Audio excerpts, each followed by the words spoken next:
Hello, my name's Lesley Atherton, and this short story is called Alien. The pain, though expected, had been excruciating, and being unable to move had made it all the worse. Weightlessness in a gravity-free environment is known for reducing the discomfort of arthritic joints and aching muscles, but this was something else. Zara had given birth, post-alien abduction, strapped to a far too warm slab on what she could only assume was an alien spaceship. Far away from the atmospheric confines of planet Earth, there was no symptomatic relief, and she experienced no benefits from the zero gravity. She certainly didn't receive any of the home comforts she'd been longing for when she half-heartedly scribbled up her birth plan, which included as long a hospital stay as possible, and a birth that would consist entirely of a full-body epidural and full-volume Queen's Greatest Hits on the stereo. Not for her the home delivery with hired pool and whale music accompaniment. Zara had been 8.5 months pregnant when the aliens abducted her. Zara had been 8 3/4 months pregnant when she gave birth, alone and still disoriented. She assumed by her physical state and the hallucinations that accompanied the birth that she'd also been drugged. Whatever the truth, she knew that she hadn't seen another living soul for a very long time. 2 weeks, perhaps? Once the birth process began, Zara's panic turned to terror, and this in turn transformed to pragmatism. Who would cut the cord? She did it with her teeth.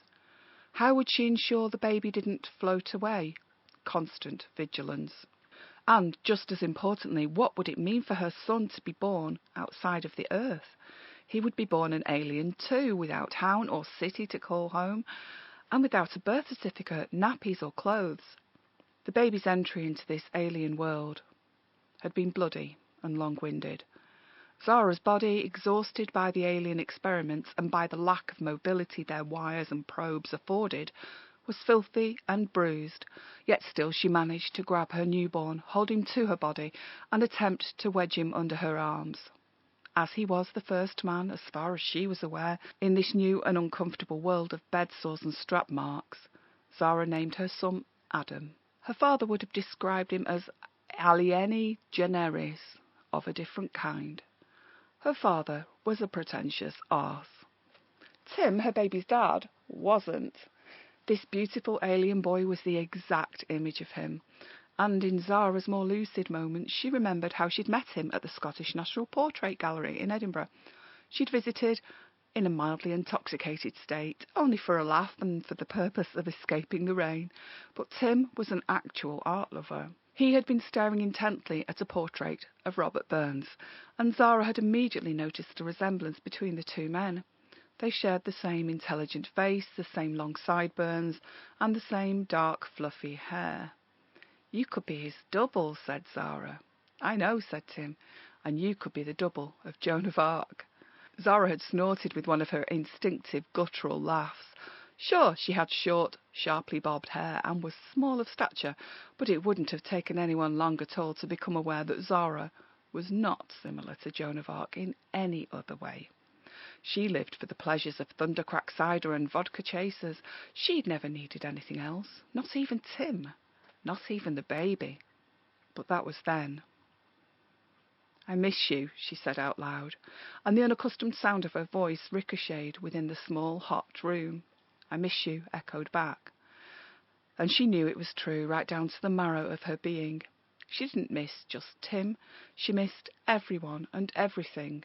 She missed knowing what the time was. She missed drink. God, how she missed drink. But she mainly missed the reality of human contact. She still missed them, despite most of her friends being mad at her for drinking so heavily while pregnant. Though Zara had sworn at many of them, she even missed their lectures about fetal alcohol syndrome and threats to call her social worker. She missed them despite their attitude towards her while she was pissed and laid out on the ground next to the sixth form college's bins. It was only now, after alcohol-free weeks and virtually unendurable pain, that she'd wondered if she'd been right when she shouted at Tim that it was her life and that the National Health Service would sort out any problems with the baby when it came. And so what if she smoked? Everyone knew smoking made your baby smaller, and that meant an easier birth. It was sentiments like these which had led to the argument in which Tim called Zara a selfish bitch, a heartless drunk, and much worse. That led Zara to throwing a pint of Roger's Old Brew in his face, and that led to Tim breaking up with her in what can only be described as a macho huff. Tim had tried everything to get her to stop drinking, smoking, and taking drugs.